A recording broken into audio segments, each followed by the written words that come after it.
तो दोस्तों, आज के लेक्चर में हम बात करने वाले हैं अभिक्रिया की कोटि ज्ञात करने के तरीके कि क्या होती है अभिक्रिया की कोटि और उसको कैसे कैसे ज्ञात किया जाता है। तो इस चैप्टर में हम रासायनिक बलगतिकी के अंदर इससे पहले हम 6 लेक्चर पढ़ चुके हैं। उन 6 लेक्चर्स के अंदर हमने क्या क्या पढ़ा है उसके बारे में पहले समराइज करते हैं। तो देखिए जरा ध्यान से, अभी तक हमने इस चैप्टर में पढ़ा कि इस चैप्टर को क्यों पढ़ा जाए, इसमें क्या पढ़ते हैं और इसको कैसे पढ़ते हैं। कैसे में हमने स्टार्ट किया कि सबसे पहले इस चैप्टर के अंदर हम अभिक्रिया का वेग पढ़ेंगे कि अभिक्रिया का वेग क्या होता है। दूसरा, हमने औसत और तात्क्षणिक वेग का अंतर जाना कि औसत वेग पूरी अभिक्रिया के दौरान जो वेग है वो है, और तात्क्षणिक वेग किसी एक क्षण पर किसी भी अभिक्रिया का वेग है। और हमने वेग नियम जाना। वेग नियम के बारे में हमने कहा कि ये एक प्रैक्टिकल मान है और जो केवल प्रैक्टिकल से ही बताया जा सकता है। हालांकि हम कुछ अभिक्रियाओं के लिए इसको लिख भी सकते हैं, तो उनको लिखने का तरीका आज हम समझाएंगे। इसके बाद हमने बात करी थी अभिक्रिया की कोटि के बारे में कि अभिक्रिया की कोटि क्या होती है। इस चैप्टर का सबसे महत्वपूर्ण पार्ट है अभिक्रिया की कोटि। तो अभिक्रिया की कोटि के बारे में हमने कहा कि एक ऐसी संख्या है जो ये बताती है कि सांद्रता बदलने से अभिक्रिया की दर पर किस प्रकार का प्रभाव पड़ेगा। जैसे अगर अभिक्रिया की कोटि 0 होगी तो इसका मतलब है कि सांद्रता बढ़ाने से अभिक्रिया की दर पर कोई असर नहीं पड़ रहा है। और अगर इस कोटि ऋणात्मक है, -1 है, तो इसका क्या मतलब है? तो इसका मतलब है कि सांद्रता बढ़ाएंगे तो अभिक्रिया की दर घट जाएगी। तो इस तरीके का हमने अभिक्रिया की कोटि के बारे में जाना कि अभिक्रिया की कोटि होती क्या है। तो अभिक्रिया की कोटि के बाद हम थोड़ा सा इसका देख सकते हैं कि अब औसत वेग तात्क्षणिक वेग नियम को कैसे लिखते हैं। तो हमने कहा था कि जैसे जितने अभिक्रिया में जितने भी पद हों, उन सभी पदों के रूप में हम इसको दर को लिख सकते हैं। तो हमने बताया था कि ए को लिखेंगे delta A upon delta T. ये माइनस क्यों लगाया है?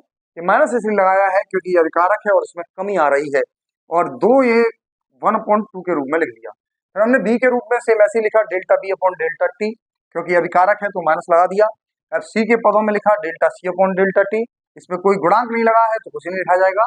और प्लस इसीलिए लगाया क्योंकि अब ये उत्पाद है, क्योंकि उत्पाद में वृद्धि होती है, आप अच्छी तरह से जानते हैं। और डी के साथ ही ऐसा लिख दिया प्लस के delta D upon delta T, और ये 3 है तो इसको 3 को 1/3 लिख दिया। इसके बाद हमने तात्क्षणिक वेग को लिखा। हमने कहा कि तात्क्षणिक वेग में बहुत ज्यादा अंतर नहीं है, जहां डेल्टा लिखा है उसकी जगह पे डी कर देंगे, यानी और डेल्टा बताता है औसत वेग को और तात्क्षणिक वेग डी से रिप्रेजेंट किया जा रहा है। डिफरेंशिएशन वेग नियम को हम प्रैक्टिकली लिखते हैं और प्राथमिक और जटिल अभिक्रियाओं के लिए अलग अलग तरीके से लिखा जाता है। तो प्राथमिक अभिक्रियाओं के लिए तो बहुत आसान है, लेकिन जटिल अभिक्रियाओं के लिए अभिक्रिया की क्रियाविधि के द्वारा ही लिखा जा सकता है। तो देखिए जरा, हम बात कर रहे हैं आज कि अभिक्रिया की कोटि ज्ञात कैसे करें। तो देखिए जरा, कैसे ज्ञात करें अभिक्रिया की कोटि। तो कोटि ज्ञात करने के हमारे पास में 6 तरीके हैं। वो 6 तरीके कौन कौन से हैं? वेग नियम से हम अभिक्रिया की कोटि ज्ञात कर सकते हैं। अभिक्रिया से हम अभिक्रिया की कोटि ज्ञात करेंगे, यानी कि अभिक्रिया देखेंगे और कोटि बता देंगे। फिर हमने कहा वेग स्थिरांक के मात्रक से भी देख सकते हैं, हिट एंड ट्रायल मेथड से देख सकते हैं, समाकलित वेग समीकरण विधि देख सकते हैं। It is a very very important, ये बहुत महत्वपूर्ण विधि है। यानी कि एक क्वेश्चन बोर्ड एग्जाम्स में 4 या 5 मार्क्स का ये इस टॉपिक से पूछा जाता है और सबसे ज्यादा संभावना इसी टॉपिक से क्वेश्चन आने की है। और अर्ध आयुकाल विधि भी एक महत्वपूर्ण विधि है जो इसी से संबंधित है। तो हम इन 6 तरीकों को 1 बाय 1 स्टडी करते हैं कि हम कैसे ज्ञात करेंगे कोटि, अभिक्रिया की कोटि। तो वेग नियम से कैसे ज्ञात करते हैं, देखिए जरा। वेग नियम से कोटि ज्ञात करने का तरीका बहुत ही आसान तरीका है। देखिए जरा, कहीं पे अगर वेग नियम लिखा है, कुछ वेग नियम ऐसे ही लिखा होता है जैसे हमने लास्ट क्लासेस में बताया था, वेग नियम इक्वल टू के ए की पावर 1 बी की पावर 1। तो इस वेग नियम को देखकर हम अभिक्रिया की कोटि क्या लिखेंगे? तो अभिक्रिया की कोटि इसमें लिखेंगे कि इन सब की घात को जोड़ दें। तो 1 + 1 कितना आ गया? 2। यानी कि वेग नियम में जितनी भी घातें हैं सभी घातों को जोड़ देते हैं, तो जो आंसर आता है वही अभिक्रिया की कोटि होती है। अब जैसे वेग नियम कहीं पे ऐसे लिखा हो, वेग नियम इक्वल टू के ए की पावर 2 बी की पावर 0, तो आप किस किस को जोड़ेंगे? 2 और 0 को जोड़ेंगे तो कोटि ज्ञात कर लेंगे। बहुत ही आसान तरीका है ये कोटि ज्ञात करने का। और अगर आपको बहुत ही आसान क्वेश्चन देना होगा बोर्ड एग्जाम में, तो ये क्वेश्चन आपको पूछा जा सकता है सिंपली 1 मार्क्स में। इसके बाद अगर अभिक्रिया से बात करें, ये हमने देखा कि वेग नियम से कैसे ज्ञात कर रहे हैं। मेरे ख्याल से आपको ये बिल्कुल समझ में आ रहा होगा कि वेग नियम से अभिक्रिया की कोटि कैसे ज्ञात कर रहे हैं। देखो, यहाँ घात जितनी भी है उन सभी घातों को जोड़ रहे हैं, बस कुछ नहीं कर रहे हैं। अगर घातें 1/2 होती है और ये भी 1/2 होती है तो इनको जोड़ देते, 1/2 प्लस 1/2 कितना हो जाता, 2 LCM 1 प्लस 1, 2/2 कितना आ जाता, आंसर 1 आ जाता। यानी कि हम केवल घातों को जोड़ दें तो अभिक्रिया की कोटि ज्ञात कर सकते हैं। दूसरा और बहुत महत्वपूर्ण क्वेश्चन यहाँ से बनता है, ऑब्जेक्टिव क्वेश्चन बनेगा एग्जाम के अंदर। तो ऑब्जेक्टिव क्वेश्चन किस तरीके से बनता है कि एक अभिक्रिया दे रखी होगी, क्या दे रखी होगी, एक अभिक्रिया दे रखी होगी, वो अभिक्रिया दे के पूछेगा कि कोटि क्या है इस अभिक्रिया की। तो देखिए जरा, इस अभिक्रिया से कोटि ज्ञात करने के लिए तो वैसे तो हम अभिक्रिया से कोटि ज्ञात नहीं कर सकते, क्योंकि एक प्रैक्टिकल मान होता है वेग नियम और कोटि ज्ञात करना। लेकिन कुछ अभिक्रियाओं के लिए हम वेग नियम देख के लिख सकते हैं अभिक्रियाओं को। कैसे, जैसे 3 बातें वेग नियम लिखने के लिए याद रखें, ये 3 बातें हैं जिससे हम वेग नियम को बहुत आसानी से लिख पाएंगे। वो 3 बातें क्या क्या है, तो देखिए जरा, सबसे पहली बात कि अगर किसी अभिक्रिया में जो तीर है, इस तीर के ऊपर HNu लिखा हो, यानी सूर्य का प्रकाश लिखा हो, कोई धातु लिखी हुई हो, तो उस समय हम कहेंगे कि सांद्रता की सभी घातों को वेग नियम में 0 लिखेंगे। सांद्रता की जितनी भी घातें होंगी उन सभी घातों को क्या लिख देंगे, 0। जैसे फॉर एग्जाम्पल के लिए CH4 प्लस Cl2, क्या लिखेंगे, CH4 प्लस Cl2 और HNu लिखेंगे यहाँ पे, तो क्या होगा, CH3Cl प्लस HCl बनेगा। इस अभिक्रिया की कोटि कैसे ज्ञात करेंगे, तो हम सबसे पहले इसके लिए वेग नियम लिखेंगे। तो सबसे पहला नियम बताया इस अभिक्रिया के लिए वेग नियम लिखने का, कि जहां भी HNu या धातु लिखा हो उसमें सांद्रता की सभी घातों को 0 लिखना है। तो हम क्या लिखेंगे, K CH4 की पावर भी 0 लगाएंगे और Cl2 की पावर भी क्या लगाएंगे, 0। तो आंसर 0 प्लस 0 कोटि कितना आ जाएगा, 0। यानी कि ये कोटि की अभिक्रिया हमेशा शून्य कोटि की अभिक्रिया होंगी जहां तीर के निशान के ऊपर HNu या धातु लिखा हो। दूसरा तरीका है कि अगर कहीं पे पानी है, H2 लिखा है, तो उसकी घात भी 0 लगाएंगे। वेग नियम में H2 की घात भी 0 लगाई जाती है।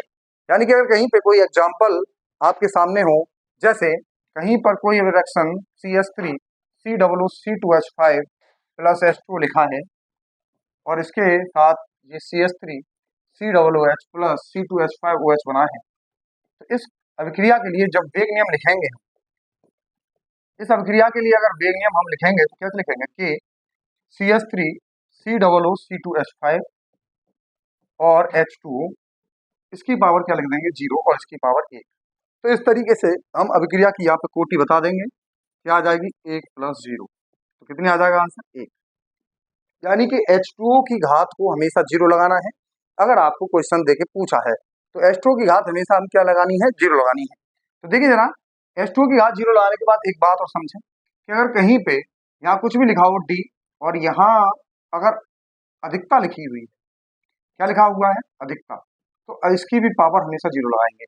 जैसे कोई रिएक्शन दे रखी है A प्लस B और यहाँ पे लिख दिया आधिक्य, तो इस अभिक्रिया के लिए क्या वेग नियम लिखा जाएगा, तो इसके लिए वेग नियम कैसे लिखेंगे, वेग नियम इक्वल टू क्या लिखेंगे, के ए तो ऐसे ही रख देंगे और बी आधिक्य की पावर क्या लगा देंगे, 0। तो ये 1 पावर, ये 0 पावर, तो 1 प्लस 0 कितना आ जाएगा, 1। तो ये आपको समझ में आ रहा होगा कि किसी भी अभिक्रिया को कोटि को पहले तो वेग नियम से लिख सकते हैं, वेग नियम में जितनी भी घातें हैं सभी को जोड़ सकते हैं। दूसरा, अगर अभिक्रिया दे रखी है तो उस अभिक्रिया के लिए हमने तरीके बताए हैं, आपको 3 बातें याद रखनी है। अगर HNu और धातु दे रखी है, HNu और धातु अगर दे रखी है तो उसकी सांद्रता की घात की सभी घातों को 0 लगाएंगे। H2O की घात हमेशा 0 लगाएंगे अगर आपको वेग नियम नहीं दे रखा है और पूछा है तो। और अगर कहीं अधिकता दे रखी है तो अधिकता की पावर भी हमेशा 0 लगानी है। ये 3 बातें ध्यान रखेंगे। इन 3 बातों से हम बता सकते हैं कि अभिक्रिया की कोटि क्या निकलेगी, अभिक्रिया में देख सकते हैं। तो ये 2 तरीके हमने बताए अभिक्रिया की कोटि ज्ञात करने के, कि कैसे हम अभिक्रिया की कोटि ज्ञात करेंगे। वेग नियम में सभी घातों को जोड़ देंगे। दूसरा, अभिक्रिया से निकालेंगे तो HNu या धातु लिखा होगा तो उसकी कोटि 0 होगी, H2 की घात हमेशा 0 लगाएंगे और B अधिकता या कहीं कुछ भी अधिकता लिखा होगा तो उसकी घात 0 लगा देंगे। इसके बाद आगे के तरीके देखेंगे कि वेग स्थिरांक के मात्रक को देखकर हम कैसे अभिक्रिया की कोटि ज्ञात करेंगे। तो वेग स्थिरांक के मात्रक को कैसे देखेंगे, तो हमेशा मात्रक में सांद्रता का टर्म होता है, मात्रक में हमेशा किसका टर्म होता है, सांद्रता का। दूसरा, समय का टर्म होगा। वेग स्थिरांक के मात्रक में 2 टर्म होंगे, एक सांद्रता का टर्म होगा और एक समय का टर्म होगा।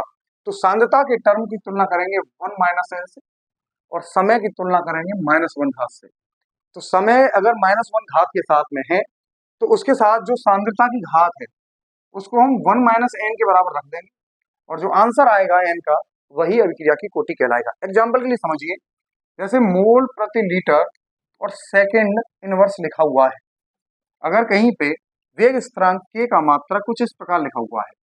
अब देखिए जरा, समय की घात कितनी लगा रखी है? -1। बिल्कुल इसके साथ तुलना हो रही है, तो जो सांद्रता वाली घात है उसको तुलना किससे कर देंगे?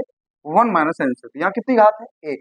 तो हम क्या करेंगे? 1 - n बराबर क्या रख देंगे? 1, क्योंकि 1 - n की जगह पे यहाँ क्या घात है सांद्रता की? 1 है। तो हमने क्या किया? 1 - n बराबर 1 लिखा। तो इसको ऐसे सॉल्व करेंगे, 1 - 1 बराबर n। ये 1 इधर आ गया, n इधर गया, तो कितना आ गया? ये n बराबर 0। यानी कि ये शून्य कोटि के लिए वेग स्थिरांक का मात्रक है। ये वेग स्थिरांक का मात्रक है कौन सी अभिक्रिया की कोटि के लिए? शून्य कोटि की अभिक्रिया के लिए। देखिए, कुछ स्टूडेंट इसमें कहते हैं कि ये शून्य कोटि की अभिक्रिया का मात्रक है। दोस्तों, अभिक्रिया का कोई मात्रक नहीं होता। अभिक्रिया अलग चीज है, मात्रक एक किसी राशि का होता है। तो ये किसका मात्रक है? वेग स्थिरांक का मात्रक। किसके लिए? शून्य कोटि की अभिक्रिया के लिए ये वेग स्थिरांक का मात्रक है। और यहाँ पे n बराबर 0 निकला है। ऐसे ही और एग्जाम्पल आप देख सकते हैं, जैसे अगर लिखा हो लीटर बटे मोल और सेकंड इनवर्स, तो क्या करेंगे आप? देखो, लीटर बटे मोल का मतलब है कि हमने उल्टा कर दिया इसका। इसका मतलब इसकी घात, सांद्रता की घात यहाँ पे क्या आ रही है? -1। मोल प्रति लीटर की घात क्या आ रही है यहाँ पे? -1, क्योंकि सांद्रता का मात्रक क्या होता है? मोल प्रति लीटर। तो ये लीटर बटे मोल आ गया, इसका मतलब इसकी घात -1 के बराबर है। तो यहाँ 1 - n बराबर -1 लिख देंगे, और ये -1 इधर आ जाएगा, तो 1 + 1 बराबर n। तो ये कितना आ जाएगा? 2। तो ये द्वितीय कोटि की अभिक्रिया के लिए मात्रक है। अब देखो जरा, अगर कहीं पे केवल मात्रक k बराबर सेकंड इनवर्स लिखा हो, सेकंड इनवर्स लिखा हो, इसका मतलब सांद्रता की घात 0 हो गई है। इसका मतलब क्या हो गई है? सांद्रता की घात 0 हो गई है। तो 1 - n की तुलना किससे करेंगे? 0 से। तो 1 बराबर n आ जाएगा। ध्यान से देखें, अगर सेकंड इनवर्स लिखा है तो इसका मतलब सांद्रता की घात 0 हो गई है, क्योंकि किसी की घात 0 का मान 1 होता है, इसलिए यहाँ पे वो सांद्रता दे नहीं रखी। तो अगर सांद्रता वाला टर्म नहीं दे रखा है, इसका मतलब उसकी घात को क्या मानेंगे? 0 मानेंगे, और यहाँ पे 0 की तुलना कर देंगे। तो 1 - n बराबर 0, तो n बराबर 1 यहाँ से आएगा। यानी कि जहां भी सांद्रता का पद नहीं दिखाई दे तो वो कौन सी कोटि की अभिक्रिया है? प्रथम कोटि की अभिक्रिया। क्वेश्चन पेपर में कैसे आता है? तो क्वेश्चन दे रखा होगा कि वेग स्थिरांक का मान 2.1 × 10⁻³ सेकंड इनवर्स है, तो अभिक्रिया की कोटि क्या होगी? तो अब बच्चे घबरा जाते हैं कि इसको देख के कैसे अभिक्रिया की कोटि ज्ञात करेंगे। तो इसको देख के अभिक्रिया की कोटि आसानी से ज्ञात कर सकते हैं। कैसे ज्ञात कर सकते हैं? 2.1 × 10⁻³ से कोई लेना देना नहीं है, केवल मात्रक देखेंगे। मात्रक में क्या है? केवल सेकंड इनवर्स, यानी सांद्रता का पद नहीं है। सांद्रता का पद नहीं है, इसका मतलब सांद्रता की घात क्या हो गई? 0। तो यहाँ तुलना किससे करेंगे? 1 - n की तुलना 0 से कर देंगे, तो n का आंसर कितना आ जाएगा? 1 आ जाएगा। मेरे ख्याल से आपको बिल्कुल क्लियर समझ में आ रहा होगा। हमने 3 तरीके देखे अभिक्रिया की कोटि ज्ञात करने के। पहला तरीका आपके पास है वेग नियम से। वेग नियम में जितनी भी घातें हैं उन्हें जोड़ दो तो अभिक्रिया की कोटि निकल आती है। दूसरा, अभिक्रिया से अगर ज्ञात करते हैं तो 3 बातें हमें याद रखने की जरूरत होती है। जब सांद्रता Hν या धातु लिखा हो तो सांद्रता की सभी घात 0 लगानी है, H2O की घात हमेशा वेग नियम में 0 लगानी है, और अधिकता जहां कहीं भी लिखा हो उसकी भी घात 0 लगानी है वेग नियम लिखते समय। तो इससे हम किसी भी अभिक्रिया की कोटि ज्ञात कर सकते हैं जो एग्जाम में आएगी। इसके बाद देखिए जरा, हमने कुछ एग्जाम्पल लिए थे मात्रक से कैसे निकालें, वेग स्थिरांक के मात्रक से कैसे निकालें। तो हमने कहा मात्रक में कुछ इस प्रकार के टर्म से तुलना करेंगे। पहले देखेंगे कि समय की घात -1 है कि नहीं है। तो समय की घात अगर -1 है तो हम 1 - n की तुलना किससे करेंगे? 1 - n की तुलना करेंगे सांद्रता की घात से। अगर ऐसे दे रखा है तो इसकी घात 1 है, ऐसे दे रखा है तो यहाँ सांद्रता की घात 0 है, ऐसे दे रखा है तो इसकी घात -1 हो गई। तो इससे हम पता कर पाएंगे किसी भी अभिक्रिया की कोटि क्या है। 1 - n की तुलना सांद्रता की घात से कर देते हैं तो हम अभिक्रिया की कोटि ज्ञात कर लेते हैं। इसके बाद आगे की विधि, जो कि बहुत महत्वपूर्ण विधि है, इस तरह का कोई भी क्वेश्चन आ जाए, एक डाटा दे रखा हो, ए और बी दो अभिकारक हों, दोनों की सांद्रताएं दे रखी हो बदल बदल के, पहले प्रैक्टिकल के दौरान ये सांद्रता है, दूसरे प्रैक्टिकल के दौरान ये सांद्रता है, तो तीसरे प्रैक्टिकल के दौरान ये है, तो इस अभिक्रिया की कोटि क्या होगी? ए की कोटि क्या होगी और बी की प्रतिकोटि क्या होगी?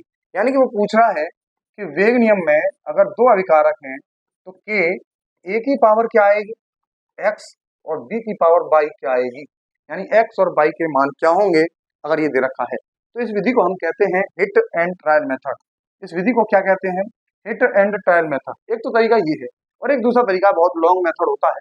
हम आपको एक शॉर्ट तरीके से बताते हैं। क्या करेंगे, दो कोई सी सांद्रता ले लेंगे, दो कोई सी क्या ले लेंगे, सांद्रताएं, उन दोनों का अनुपात निकालेंगे और बराबर में दो दरों का अनुपात ले लेंगे और यहाँ पे लगाएंगे x।